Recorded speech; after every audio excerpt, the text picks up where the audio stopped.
அன்பே சிவம் மனமே குரு என்றுணர்த்திய குருவே போற்றி. எனக்குள் இறைவனை உணர வைத்த குருவே போற்றி. நான் பல வீடியோக்களில் பல சீடர்களுக்கு சொல்லுவேன், ஒரு பாடம் பண்ணுறத ஒரு நேரம் 7 மணி காலையில் 7லேருந்து 8 வரைக்கும் பண்ணுறீங்கன்னா அதை டெய்லி பண்ணுங்க. ஏன்னா அப்படி பண்ணிக்கினே வரும்போது அந்த பண்ணுறதுனுடைய பயணம் அங்கே ஒரு சக்தி உருவாகும். அந்த சக்தி அங்கே உருவாகும் போது உங்களுக்கு அந்த பண்ணுற பாடத்துக்கு உறுதுணையாக நிற்கும். ஆனால் இன்றைக்கி 7லேருந்து 8 வரைக்கும் பண்ணுறது எனக்கு டைம் இல்லைங்க, நாளைக்கு 10லேருந்து 11 பண்ணுறது, நாளைக்கு 3லேருந்து 4 பண்ணிங்கன்னா அந்த சக்தி அங்கே இருக்காது. அதனால் உங்களுக்கு அது பலன் கொடுக்காது. ரெண்டாவது, அந்த இடத்துல நீங்கள் மட்டும் பண்ணால்தான் ஆன்மீகம், அதை மற்றவங்க பண்ண போகிறதில்ல. ஆசிரமங்கள் அப்படி இல்லை. ஆசிரமம் பண்ணும்போது அங்கே ஒரு குரு அவருடைய சக்தியே அங்கே உருவாக்குறாரு. அப்போ அந்த இடத்துல செய்யும்போது ஒரு வைப்ரேஷன், தன்னறியாமல் ஒரு வைப்ரேஷன். அதே நேரத்தில் குருவாக மட்டும் இல்லை, வர சீடர்கள்லாம் அங்கே உட்காந்து தியானம் பண்ணுறான். அப்போ அந்த இடத்துல ஒரு பெரும் சக்தி உருவாகி போயிருக்குது. அந்த உருவாந்தால நீங்கள் வீட்டில் செய்கிறத விட ஆசிரமத்தில் வந்து செய்யும்போது தனியாக ஒரு சுகம் கிடைக்குது. அதே மாதிரி ஒரு சித்தருடைய சமாதியில், ஒரு ஞானியினுடைய சமாதியில் போய் செய்யும்போது அதே நிலை தான். ஆனால் வீட்டில் செய்யும்போது அந்த நிலை கிடைக்காது. அதனால் இங்கெல்லாம் செய்யும்போது மனம் நின்றுடும், வீட்டில் செய்யும்போது மனம் நிற்காது இல்லையா? இந்த மாதிரி ஏற்படுற அனுபவங்கள் தான் பாரு. ஆன்மீகவாதி ஆஃபீஸில் போய் நான் ஆன்மீகவாதின்னு நாங்கள் சொல்ல முடியாது. சொன்னோம்னா நீ போய் வீட்டில் இருந்துட்டோம், குழப்பு போயிடும் இல்லையா? ஆனால் ஆஃபீஸ் அது தொழில்னு போகும்போது அங்கே ஆன்மீகத்தை மறந்துடணும், அங்கே தொழிலாக மட்டும் பார்க்கணும். பார்த்தீங்கன்னா உனக்கு பிரச்சனை வராது. ஆனால் தொழிலாக பார்க்குற இடத்துல போய் நீ ஆன்மீகத்தையும் இணைச்சின்னு சொன்னால் பிரச்சனைகள் உருவாகும். அங்கே தப்பாக செய்துருவேன், நினைவுகள் மாறிடும். அப்போ அங்கே உனக்கு கெட்ட பேர் உண்டாகும். எவ்வளோ நல்ல பேர் எடுத்தால் அதுக்கு ரொம்ப நாள் ஆயிருக்கு. ஆனால் ஒரு சின்ன விஷயத்தால் ஒரு நிமிஷத்தில் உனக்கு கெட்ட பேர் வந்துடும். அதனால் ஆன்மீகம்ன்றது அது உன்னோட மட்டும் நிற்கணும், மற்றவங்களாண்டு அதை காட்டக்கூடாது. அப்படி காட்டாது இருக்கும்போது உனக்கு பிரச்சனையே வராது இல்லையா? ஒரு உபதேசம் வாங்கும்போது கனவு மனைவி வாங்கிட்டா பிரச்சனை வராது. ஒரு கனவு வாங்கினாலும் பிரச்சனை ஆகிடும், மனைவி உபதேசம் வாங்கினாலும் பிரச்சனை ஆகிடும். இப்போது நீ போகிற நிலைக்கு உன் மனைவி உறுதுணையாக இருக்குது.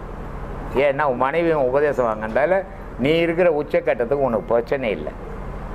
ஆனால் அவர் மட்டும் உபதேசம் வாங்கினதால பெரும் பிரச்சனையில் மாட்டின்னு முடிக்கிறார் அவர். இப்படியும் அப்படியும் இல்லாத மதில் மேலே இருக்கிற பூனை கதையாக்குது அவர் கதை. காரணம் என்னென்னா அவங்களுக்கு அதனுடைய சுகம் தெரியாது. அவங்களுக்கு தெரிஞ்ச சுகமெல்லாம் அடையாளம் உள்ள சுகம், பணம் இருக்கணும், ஆள் இருக்கணும், செயல் இருக்கணும். இது மூணும் எங்கே இழந்துருமோன்ற பயம் அவங்கள கெடுத்துக்கினுக்குது இல்லையா? ஆனால் உனக்கு அது இல்லை. மிதமாக போங்க. ஏன்னா நீங்கள் போகிற வேகத்தால் அது உங்களுக்கு நன்மையை தரும், எனக்கு கெட்டதை தரும் இல்லையா? அதனால் மிதமாக போங்க. குறிப்பிட்ட காலம் அப்படியே போங்க. ஒரு நாள் காலம் உங்களை கைவிடும், அன்றைக்கி முழுக்க அதில் முழுகிடுங்க. அது யாருக்குமே பிரச்சனை வராது அப்படின்னு இருக்கிறேன். அதனால் இப்போ ஆன்மீகம்ன்றது ஒரு அடையாளம், நீங்களே உங்களுக்கே உணர்ந்து இருப்பீங்கன்னு நினைக்கிறேன். உங்கள் மனைவி என்கிட்ட வரும்போது என்ன நிலையில் வந்தாங்க? உட்கார்ந்தா பயம், எழுந்தா பயம், படுத்தா பயம், இப்படிப்பட்ட நிலையில் தான் வந்தாங்க.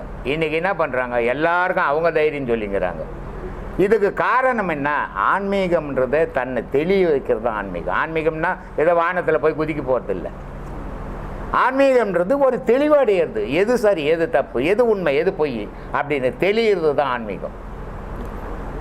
அந்த தெளிவு போனோன்னா இதில் பயணம் பண்ணணும். அந்த இல்லைன்னா இதில் பயணம் பண்ணாமல் தெளிவடையவே முடியாது, யாராலையும் முடியாது. ஏன்னா அடுத்தவன் 1000 தெளிவு சொன்னால் கூட ஏறாது, நீயா தெளியும் போது தான் உண்மை தெரியும். அதுதான் இப்போ உனக்கு நடந்துன்னு இருக்கிறது. அன்பே சிவம் மனமே குரு ஆத்மானு சாமி. ஆத்மானு சாமி. சாமி எனக்கு நார்வேல் பக்கத்துலேருந்து ஈசாந்திமங்கலம். ஈசாந்திமங்கலம்னா ஐயா தான் இருக்கும். ஈங்கிறது ஈசன், ஈசன்னா இங்கே குரு தான், அதான் சிவம். ஈங்கிறது ஈசன், சாந்திங்கிறது அமைதி, மங்களம்னா மங்களகரமான நாள். ஈசன் குடியிருந்தவர் தான் எங்கள் ஐயா. பிரம்மஸ்ரீ ஐயா நித்யானந்த சாமி. நான் என் வயசு 49 வயசாகுது. எவ்வளவோ வாழ்க்கையில் ரொம்ப கஷ்டப்பட்டேன். ஆரம்பத்தில் தண்ணிலாம் தண்ணி அடிப்பேன், எப்படி இல்லாமல் இருந்தேன். ஐயாவுடைய பீச்சை என்னைக்கு கேட்டனோ அன்னிலேருந்து தண்ணி அடிய விட்டேன். தண்ணி அடிய விட்ட காரணம்னா, ஒவ்வொரு மனிதனுக்கும் அவன் மனம்தான் காரணம். என் மனசு காரணம்னா என் குரு தான் எனக்கு காரணம். குரு தான் எனக்கு கடவுள். உலகத்தில் எது கடவுள்னா குரு தான் கடவுள்.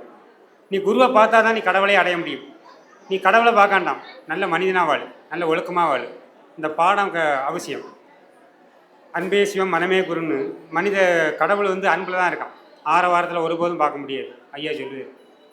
ஐயா வந்து வங்கத்து சிங்கம், இந்த உலகத்தின் ஆன்மீக சிங்கம். எத்தனையோ மகான்கள் வந்து போன பாதை இது. எவ்வளவோ அறிவுகள் சொல்லியிருக்கான். ஆனால் அகஸ்தியர் பாடலில் ஐயா சொல்லும், சாமி மத்தி மாடு மாதிரி இருக்கான், எதையுமே அவன் காதில் வாங்க மாட்டேங்கான். எவ்வளோ ஞானிகள் வந்த போன பாதை இது, எத்தனையோ மகான்கள் வந்த பாதை. அப்போ ஒரு மனிதனாக இருந்தாச்சுன்னா எதை சொன்னாலுமே அவன் மனம்தான் காரணம். ஆனால் மனசு எடுக்கணும். ஆனால் எனக்கு சொன்னதை வந்து குரு தான் எனக்கு கடவுள். ஏன்னா நான் ஐயா சொன்னதை வந்து இன்றைக்கும் நான் கடைப்பிடிச்சிட்ருக்கேன். தண்ணி அடியை விட்டு இந்த வருஷம் ஐயாவை அன்னைக்கு பார்த்து ஆரம்பத்தில் பார்த்தேன். ஆனால் மீன் முட்டை சாப்பிட மாட்டேன், வருஷங்களாச்சு. இதுவரைக்கும் நம்ம இந்த பாடத்தை வந்து சிறப்பாக பண்ணணும், அதான் எனக்கு ஒரே ஆசை. ஐயாவை தான் உங்களை பார்க்கேன், குரு வடிவத்தில் உங்களை தான் பார்க்கேன். இல்லை அப்டா மார்க்கில் இது காய்கறி மூடான் சமைப்பேன், 100 கிலோ மூடலாம் சமைப்பேன். ஆனாலும் இந்த பாடத்தை கண்டிப்பாக பண்ணணும், வைராக்கியமாக பண்ணணும். எதை பண்ணமோ ஏன்னா அதான் நம்ம கூட வரப்போகுது. அப்போ இந்த பாடங்கள் வந்து நம்ம மூட சமைக்கும்போது 70 கிலோ 80 கிலோ சமைப்பேன். ஒரு பாடம் பண்ணலாம் ஒன்றும் இல்லையா சாமி? பாடங்கள் ஒன்றும் இல்லையா? அதெல்லாம் ஒன்றும் கிடையாது. அதான் சிலவங்க சொல்லுவாங்க, இந்த மூட தூக்க சிமத்தில் பாடம் பண்ண முடியாது, கஷ்டம். தாராளமாக பாடம் பண்ணலாம். ஆனால் அதுக்கான மருந்து மாத்திரை எல்லாத்தையும் எடுத்துக்கணும். அதனால் ஒரு குறையும் கிடையாது. இந்த மருந்து மாத்திரை இது வரைக்கும் ஐயா பார்த்த பிறகு எந்த மருந்து சாப்பிடல. இப்போ ஆரோக்கியமாக இருக்கேன், நல்லதே நடக்கும், நல்லதே செய்யணும். அதே மாதிரி சின்ன ஒரு வேண்டுகோள், ஐயாவுடைய பிறந்தநாள் வந்து இன்னைக்கு உலகம் ஃபுல்லாக ஐயாவை கொண்டு வரணும். ஏன்னா அந்த இது ஏப்ரல் 29 இது ஒவ்வொரு இடங்களும் பண்ணுங்க. ஆனால் எல்லா இடங்களையுமே ஐயாவுடைய பேர் தெரியணும், பேர் புகழ் தெரியணும். இல்லை ஐயான்னு ஒன்று இல்லைன்னா இந்த மாதிரி வழிகள் தெரியாது. எத்தனையோ மகான்கள் வந்து எழுதி வச்சுட்டு போயிட்டான், ஆனால் யாருமே சொல்லலை. ஆனால் ஐயா வந்து மனிதா நீ கடவுளை தேடாத, கடவுளுக்கு அடையாளம் கிடையாது, கடவுளுக்கு அட்ரஸ் கிடையாது, நீ யாருன்னு தேடு. நீ யாருன்னு தெரிஞ்சால் கடவுள் யாருன்னு தெரியும். ஒன்றையே யாருன்னு தெரியல. அந்த உலகத்தை படைச்ச கடவுள் எந்த ஊரில், எந்த நாட்டில், எந்த பூமியில் இருக்க எவனுமே சொல்ல முடியாது. கடவுள் ஒரு இடத்துல இருந்தால் எல்லாரும் ஒரு இடத்துக்கு போயிடுவான். அவன் மனம் மாறுபடுது. ஒருத்தன் சிவத்தை கும்பிடுவான், ஒருத்தன் அல்லாவை கும்பிடுவான். அவன் உலகத்தில் எது கடவுள்னா ஐயா தான் கடவுள். பிரம்மஸ்ரீ ஐயா நித்யானந்தா அவர் தான் கடவுள். நமக்கு தெய்வம் நம்ம குருநாதர் மட்டும்தான். ஏன்னா அவர் எவ்வளோ பெரிய தொலைநோக்கு பார்வையில் ஒரு வார்த்தையும் சொல்லிக்கிறார். எந்த மகானும் சொல்ல. குருன்னா மனமே குருன்னு இது வரைக்கும் யாருமே சொல்லலை. அன்பே சிவன் திருமூல சொன்னார், மனமே குருன்னு நம்ம குருநாதர் மட்டும்தான் சொல்லுவாங்க, வேற யாருமே சொல்லலை. அதே மாதிரி தனித்து இருக்கணும், மூச்சு வனக்குள்ள. அதான் அழகிரி சித்திர பாடலில் ஐயா சொல்லுவார், முத்து முகமுடியோ முச்சந்தி வீதியிலே 10ஆம் இதழ் பரப்பி பஞ்சனையில் மேல் நிறுத்தி அத்தை அடக்க நிலை யாருமில்லா வேளையிலே குத்து விளக்கேற்றி கண்ணம்மா கோலம் விட்டு பாருண்டிங்க. இந்த மூச்சை வனக்குள்ளே அடக்கணும், அங்கே யாருமே இருக்கக்கூடாதான், தனித்து இருக்கணுமா. மூச்சு வனக்குள்ளே அடங்கியிருக்கணுமா. சிவனு சக்தியும் புருவ மையத்தில் ஆடுவாங்க. இது வந்து அற்புதமான ஒரு பெரிய மகான். இப்படி ஒரு மகானை பார்க்கறதுக்கு போன ஜென்மத்தில் என்ன புண்ணியம் பண்ணன்னு தெரியல, அது பார்க்கணும் விதி இருந்திருக்கு. ஐயாவை வந்து அன்னைக்கு நான் எந்த கோயில் குளத்துக்கும் போனது கிடையாது. கிட்டத்தட்ட ஒரு 12 வருஷங்கிட்ட ஆகுது. ஆரம்பத்தில் கோயிலுக்கு போனேன், அப்பவும் போகிறது இது விருப்பம் கிடையாது. என்னைக்கு ஐயாவை பார்த்தேன்னா அதுலேருந்து எந்த கோயிலுக்கும் போவேன். ஏதாவது டொனேஷன் கேட்டால் டொனேஷன் கொடுப்பேன். கோயிலுக்கு போது மனசு தோணாது. ஏன்னா நான் குருவை பார்த்த பிறகு எனக்கு கடவுள் அவர் தான். அவரை தான் நான் நினைக்கேன், அவர் தான் பாடம் பண்ணுவேன். ஏன்னா உலகத்தில் குரு தான் கடவுள். நான் குருவை தவிர வேறு எதுவுமே நினச்சே கிடையாது. எல்லாரும் அந்த வழியில் வரணும், எல்லாரும் குருவுடைய அருளை பெறணும், அதான் வேண்டுது. அதேமாரி ஐயாவுடைய ஏப்ரல் 29 இதை விட நான் உலகம் ஃபுல்லாக ஐயாவை கொண்டு வரணும். இன்னும் தெரியாத மக்கள் இருக்குது, இன்னும் தெரிய வைக்கணும். அது தியாகசாமி அவங்க சாமி நினச்சா முடியும். அதேமாதிரி அறிவுரை எல்லாரும் ஒரு ஆள் நினச்ச முடியாது சாமி. இது நம்ம எல்லாரும் சேர்ந்து தான் இந்த வேலையை பண்ண போகிறோம். ஏன்னா நமக்காக குருநாதர் வந்தார். குருநாதருக்காக நம்ம வாழணும். அவரோட புகழை இந்த உலகம் ஃபுல்லாக கொண்டு போகணும். எதுக்காக? அதில் எந்த சுயநலமும் இல்லை.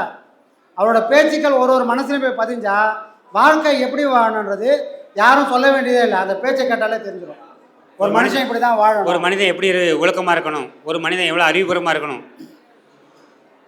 எல்லாம் சொல்லாத வார்த்தையே கிடையாது குரு.